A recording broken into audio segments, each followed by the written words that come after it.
Hello, yeah, welcome back to this is the second part of something I've decided to do because sort of, I don't know, these books take me back to my childhood, you know, when I was at school and that, and I've decided to make just a little run through of these books, and we've already done 1 to 10, so you can check that out. But yeah, this is number 11 to number 20, and this about this time Fighting Fantasy had sort of cemented itself in the imagination of kids. And the media was starting to go on a bit of a rampage because they thought that these books were bad for kids. I mean, we had them in our school library, and yeah, they became really popular in the early mid 80s, and they removed them from the library. I mean, you know, one of the books that they encouraged children to read and pick up a book they took out of the library because they thought it wasn't valid educational tool. I mean, if it hadn't been for these books, I probably would have been illiterate. I mean, these things taught me to read and write. I remember when I was at school, one of the pieces of work we had to do was to write an opening chapter of a fantasy novel, and I did it, and they didn't believe I wrote it. They thought I'd copied it out of a book. So, you know, these books were really important. You know, and it's just a shame that they've been superseded by, like, I don't know, the internet. Maybe I'm just an old traditional dinosaur, but anyway, yeah, this is numbers 11 through to 20. Let's check out the rest of this list.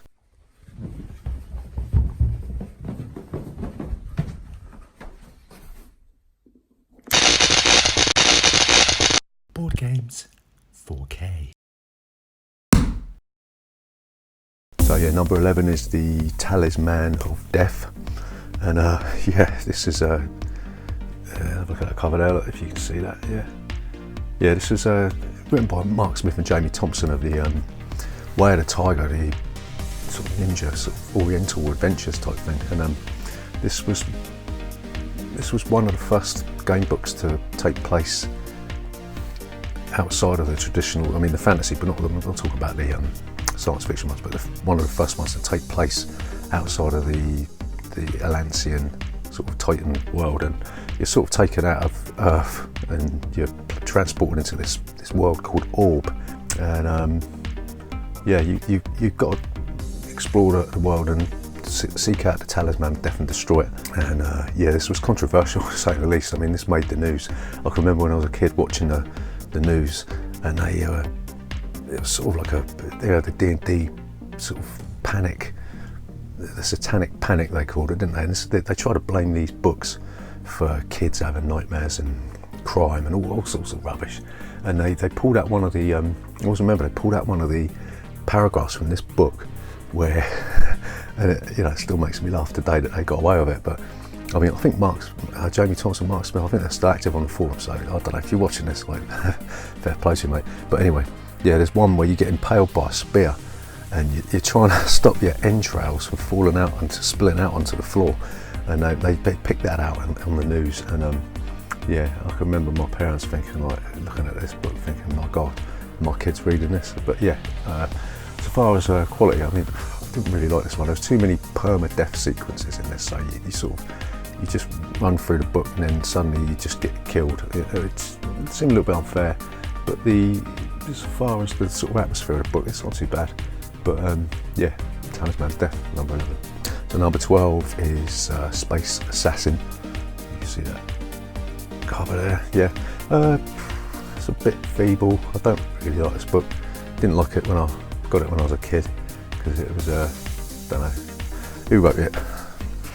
Don't know. Apologies. I don't want Andrew Chapman. Anyway, yeah, this was, I don't know. It just didn't have the same sort of feel as Starship Traveller. It just seemed, I don't want to say poorly written, but I never liked it.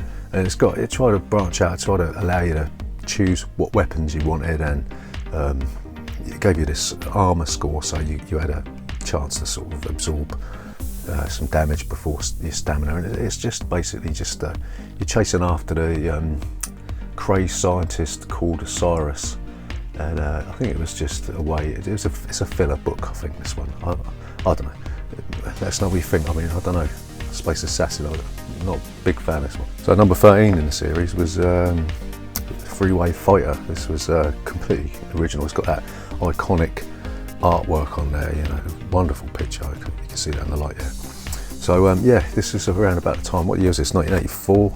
It's about the time when Mad Max 2 came out, I think, and 1985, yeah, so it's about the time Mad Max 2, Mad Max 3 or whatever was out and about, and this one sort of took you outside of that fantasy realm and dumped you into sort of a post-apocalyptic future. I mean, you've got to remember this was written by Ian Livingstone, and he'd already designed a game called Battle Cars in 1983, which we've got down here actually, and so you know, sort of knew what he was talking about. It's basically like a book form of Battle Cars, or maybe even Car Wars. I don't know, because Steve Jackson did get involved in these series. So yeah, so in this one you're sort of you're in a post-apocalyptic world, and you're running out of resources, and you're told to transport oil from to a place from San Anglo to New Hope. So you get given a Dodge Interceptor, which is one of these cars, I think, and you set off into the post-apocalyptic landscape, and yeah, you're just basically trying to sort of get from A to B without getting killed. And you know, what makes this one special is that you've got to roll up your car, you know, and you can select weapons. You've got missile weapons, you've got iron spikes, and you've got you know, it's like battle cars basically. So it's sort of a bit like Starship Traveller, you know, you sort of, where you rolled up your ship in that one, you're going to roll up your car. And yeah, this one's got a really, really good atmosphere in it, and the artwork inside is just reminds me of the Starship Traveller. I wonder if it's the same guy that did the artwork, Kevin Ballman. No, it's not. But yeah, it's got the really sort of minimalistic sort of artwork in this one. I mean, I've put some pictures in when I've cut this up. You know, so yeah, Freeway Fighter, absolutely brilliant, really atmospheric book. And yeah, I think it's sort of copied by Joe Devo. Did he do Freeway Warrior or something like that? I don't know. But yeah, they even done some comics for this one. You know, like, so the legacy is sort of quite fantastic. You know, a set of comics for that. But yeah, Freeway Fighter number 30. So number 14 in the series is Ian Livingstone's Temple of Terror, and yeah, it's a good little romp, but it's just another one of those generic, you know, one true path type things. It's got a few spells in it, but yeah, this reminds me of sort of Island of the Lizard King. That sort of, it's got that sort of feel to it, and yeah, basically what you're doing is there's a villain called Malborus, and you got to go off and find these 5 dragon artifacts, and you've got to go through the Desert of Skulls. And yeah, it's okay, you know, it's just, it's sort of, I think this was about the time when Fighting Fantasy sort of found its formula, and yeah, Ian Livingstone's just, he's done books like this before, you know, say Island of the Lizard King. It's just a one true path desert romp, but yeah, it's good, but it's not great. Number 15 is the horrible cover of Rings of Keva, and yeah, this is probably the least favourite of mine. I mean, I don't know what they were thinking putting that Jabba the Hutt type character on the front, but yeah, this one, what bugs me about this is there's an actual error in this one. So you're sort of you're basically chasing after this drug dealer called Blaster Babbitt, and you're going through the space ports and all this sort of thing, and it's really bad. There's a mistake in it where one of the paragraphs leads you to a paragraph that's not related, and yeah, it's really poor. But Rings of Keva, maybe, I don't know, maybe it will gain cult status in the future, but for me it's a really poor entry in the series, and you know, I don't know, maybe it put kids off, I don't know, because I don't know. So number 16 in this series is Seas of Blood, and it's a return to form for the Fighting Fantasy series, because this was written by Andrew Chapman, who wrote Space Assassin. But this one, so it's like a race. So who are you racing against? Abdul the Butcher. So yeah, you're having a competition with this guy called Abdul the Butcher, and you have a little wager saying only one of you can be the King of Pirates, you see. So you're having a little wager saying that whoever can get to the Isle of Nepal with the most gold will be crowned the King of the Pirates. So yeah, off you trot. You get your crew, and you're looking for booty, because we all love a bit of booty, right? So yeah, you get your crew, and again, it follows the same sort of thing as Starship Traveller and Freeway Fighter, that where you got your crew as a separate entity, and they can aid you. But also with this one, you got your ship's log, so you got a certain amount of time to get through this book, and yeah, it's fantastic. It's set in Alancia, I think, and it expands the Titan universe. And yeah, some quite epic encounters with this. You got your individual battles and your ship battles, and I think this one, it's a novel book. It's a really good novel book, and it sort of opened up. It sent Fighting Fantasy, it allowed it to get onto the high seas, and it's not one of them generic, say, Island of the Lizard King adventures. So it's got the early books. There's a novel feature about this one. So yeah, Seas of Blood. It's one of the better books in the early years of Fighting Fantasy.